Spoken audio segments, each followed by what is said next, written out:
આજે અમારા ગામમાં આટલા બધા વડીલો એક જગ્યાએ કેમ ભેગા થયા?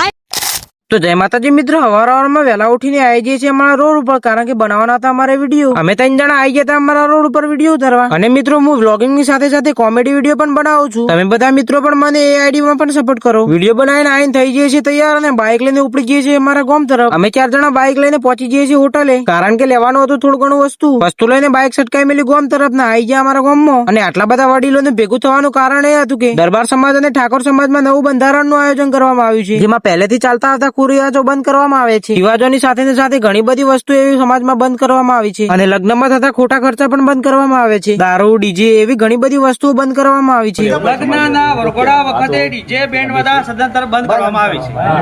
રાત્રે પાર્ટીનું